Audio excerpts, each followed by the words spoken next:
Okay, let's unpack this. Yeah. Usually when we sit down for a deep dive, we're wading through this massive stack of papers full of hard data. Right. Charts, timelines. Economic charts, historical timelines, Yeah. productivity hacks, tech breakdowns. We like metrics. We Mm. really do. We like concrete answers. Yeah. But today feels different. It really does. The source material we're looking at today isn't about, maximizing your output or trying to understand the stock market. It's softer. Mm-hmm. It's deeply introspective. But, and this is key, because I don't want to lose our more rigorous listeners, it is structurally rigorous. It offers a framework for something that usually feels incredibly messy. Exactly. It's a profound exploration of the internal landscape of gender identity. Mm-hmm. But rather than just floating around in abstract concepts or high-level theory, it zooms in on one very specific, very almost mechanical human emotion. Fear. Fear. And not just fear in the, oh, I'm scared of the dark sense. We're talking about a specific paralyzing fear that often comes with a desire to explore womanhood or femininity. Yeah. The text sets up this central tension right away. It describes a conflict between this deep internal pull toward being a woman and a nervous system that is just screaming. Stop! Danger! Turn back! Exactly. And that tension is where so many people get stuck. And honestly, it's where the discourse often fails them. If you look at the usual narrative around transitioning or exploring gender, it's framed as a hero's journey, right? Mm-hmm. Courage. Breaking free. Leaping into the unknown. But this source argues that before you can even think about courage, you have to deal with the biology of survival. Okay, this is where it gets really interesting for me. There is this massive misconception that the source just tackles head on. Oh, yeah. I think a lot of us have internalized this logic. If you are scared to transition, or if you're terrified of expressing femininity, well, that fear is a data point.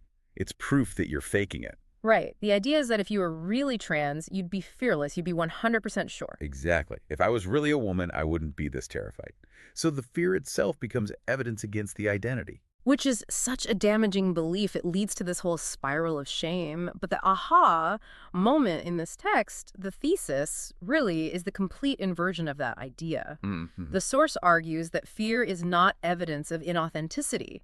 It is evidence of conflicting survival signals. Conflicting survival signals. I want to double click on that because that sounds more like evolutionary biology than like gender theory. It kind of is. So why does the source claim we feel this terror if it's not because we're wrong about who we are? Well, the text states it very explicitly. The fear of being a woman is rarely about womanhood itself. It is about safety. Safety? We have to look at how we're socialized. For many people, specifically those assigned male at birth, femininity has historically been associated with vulnerability. Weakness. Loss of status. Exactly, or even direct exposure to harm. The source points out that this association is learned very, very early, and it's reinforced repeatedly. So think about it. If your brain learns at age 5 that acting feminine gets you ridiculed or pushed around on the playground, that lesson gets hardwired. It's not a conscious thought anymore. It becomes a reflex. it's the body's memory. The text uses this phrase that really hit me. Fear forms before choice. Before you even have the conscious thought, I think I might be a woman, your nervous system has already logged the data point that woman equals target. Precisely. It's Pavlovian. The body learns that being seen as feminine can invite rejection or violence or erasure. So you fast forward 20 or 30 years, Yeah. you might have this conscious, beautiful desire to move toward womanhood. Your mind wants it, your heart wants it, but your amygdala, the primitive part of your brain that handles threats, it remembers the playground. It emerged the conditioning. It's hitting the brakes because it thinks it's keeping you alive. So the hesitation isn't a lack of conviction, it's a safety override. But that creates this paradox, right? You feel the desire, but you also feel the terror. And naturally, because we don't usually talk about nervous systems in this context, we interpret that terror as doubt. We think, oh, I must be wrong. My gut is telling me no. But the source validates that these two things, wanting to be a woman and fearing the consequences, they can coexist. They don't cancel each other out. You can want the destination, but be terrified of the road. And reframing that doubt is just crucial. It's not your intuition telling you to stop because the identity is false. It's your survival instinct telling you to stop because the environment or the perceived environment is unsafe. That distinction is huge. Yeah. It turns the volume down on the shame, changes the internal monologue from "I'm a fraud" to "I'm frightened." Yeah. But I want to pivot to a really difficult part of this conversation. What happens when that fear wins? What do you mean by that? Well, what happens when someone pauses their transition or stops it entirely? Because in the community, and certainly in the public eye, that is often framed as a failure, Oh, absolutely. or worse, as proof that the critics were right all along. It is. There's a heavy stigma around detransitioning or even just stopping.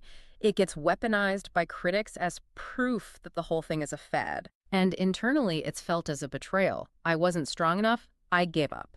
I failed the test. Right. But here is where the source offers such a compassionate and frankly a logical reframe. It suggests that pausing or stopping is often an act of self-trust. Hold on. Self-trust.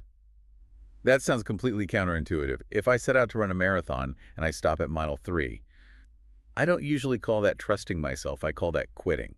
I get it, but think about the nervous system again. If your system is totally overwhelmed, if you are constantly in fight or flight mode because of that fear we just discussed, you cannot process who you are. You're just surviving. You're just trying to get through the day without hyperventilating. The text says that stopping can mean the system needs stability, safety, or integration before further change. So it's a strategic pause, not a full stop. It's your body saying, I need to feel safe again before I can handle any more growth. And listening to that need for safety, honoring the fact that you're overwhelmed, is a form of trusting yourself.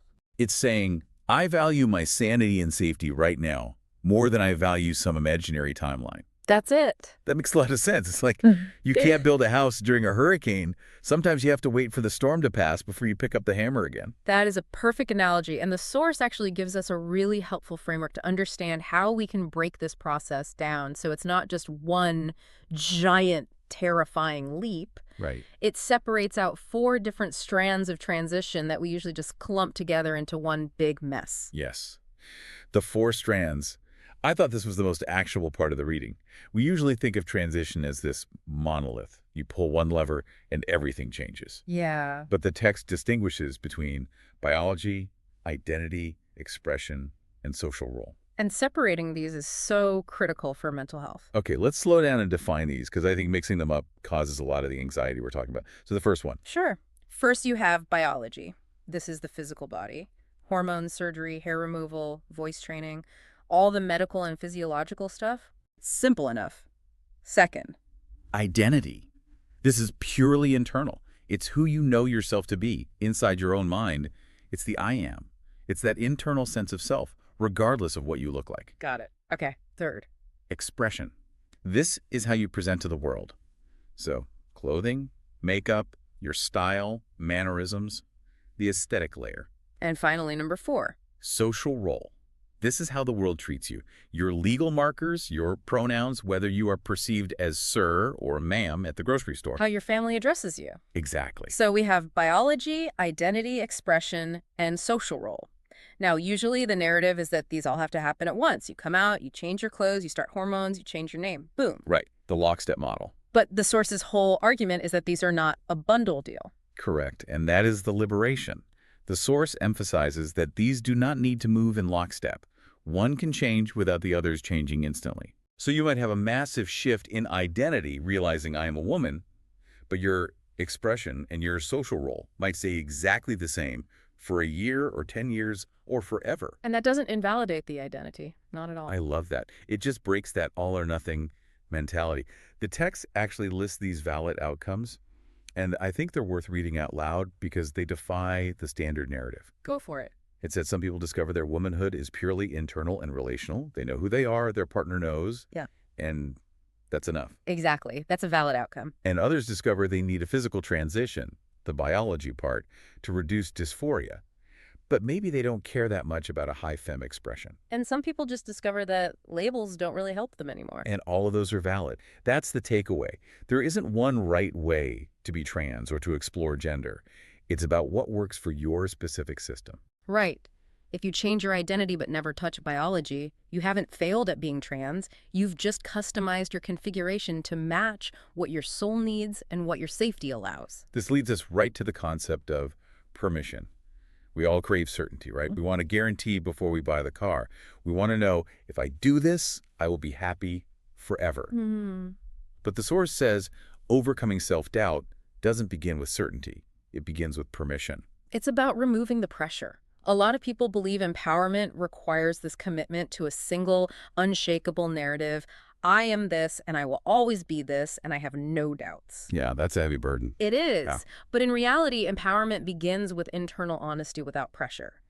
It's admitting, I want this, but I'm scared, and I'm not doing anything about it right now, and just being okay with that. Permission to feel conflicted, permission to pause, Yeah. permission to not know. Exactly. Which brings us back to the question of safety. If we are chasing certainty, what are we chasing? The source poses two questions. One is the question that fear asks, and the other is the question that empowers us. Right. So fear usually asks, if I allow myself to be a woman, will I survive? Oof, that is such a heavy question. Mm. And if your brain is asking that, will I lose my job? Will my family disown me?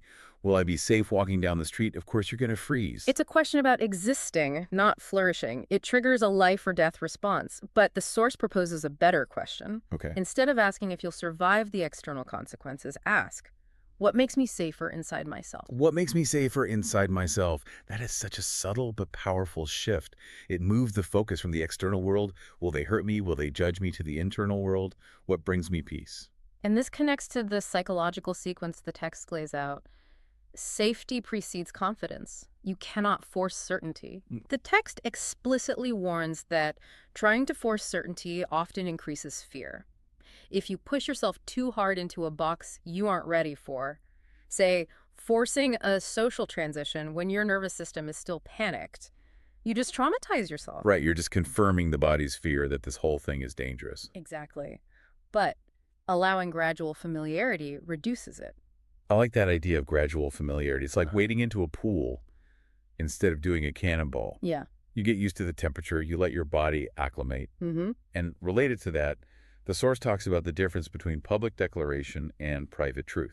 This is so critical in the age of social media where everything feels like it has to be announced. Yeah, the pressure to come out constantly, to update your bio, to make the post. Right. But the source emphasizes that knowing yourself does not require a public declaration. It requires a private truth. You can accept womanhood without performing it for an audience. That line really stood out to me. You can allow softness without committing to permanence. It feels like we are so obsessed with labels and permanence. We are. Like, if I buy this dress, does that mean I'm changing my name and pronouns next week? The source is saying, no, just be soft. See how it feels. Identity doesn't need to be proven. It doesn't need to be defended. And this touches on why judgment, both from others and from ourselves, is so toxic. The text notes that judgment thrives where internal support is missing. So if we want to stop judging ourselves, we have to build that internal support. But I want to get practical here. What does building internal support actually look like? Right. Is it just affirmations in the mirror? Because that can often feel kind of fake. Yeah. The source gives us a really specific list of what this looks like in practice. It's much more actionable than just affirmations. The first one is listening without arguing. How often do we have a feeling and immediately start debating it in our heads? Oh, I feel like wearing this. Oh, that's stupid. I'll look ridiculous. I'm too broad-shouldered. All the time. Building internal support means hearing that desire, I want to wear this, and just letting it sit there respected without the immediate rebuttal. It's treating your inner voice like a friend rather than a hostile witness in a courtroom. Exactly. Just let the desire exist. Another one is noticing what feels relieving rather than what looks impressive. Oh, that's a big one. It is. We get so caught up in the aesthetic of transition, what looks good, what passes, what fits the standard of beauty. But the real gauge is relief. Does this make me exhale? Does this lower my shoulders? That is such a good metric. The exhale test. Not, do I look like a model, but do I feel like me? And separating desire from expectation. Just because you desire something doesn't mean you have to meet an expectation of how that looks to the world. And finally, letting identity unfold instead of deciding it. It's a process of discovery, not a project plan with a Gantt chart. You don't have to manage it. You just have to experience it. Right. This whole thing redefines what empowerment actually is. The source says empowerment isn't becoming fearless, which is good because I don't think anyone is truly fearless. No, fearless is a myth. Empowerment is becoming less governed by fear. It's replacing self-surveillance, that constant watching of yourself to see if you're doing it right, with self-trust. And self-trust isn't knowing you won't fail. It's knowing you'll be okay even if things are messy. There's a section near the end of the source that addresses the idea of the finish line. Mm. I think a lot of people view transition as this linear race. You start at A, man, you go through some stuff, you end at B, Yeah. woman, and then you're done. You cross the line, you collect your medal. Right. That's such a myth, and it's a harmful one because it sets up this idea that you are incomplete until you reach point B. Yeah. The expert perspective here is that womanhood is not a finish line. It is not a performance you perfect. It is not owed to anyone. It is a relationship with the self. A relationship that implies it's ongoing. It changes. It has ups and downs. You don't finish a relationship. You live in it. Exactly.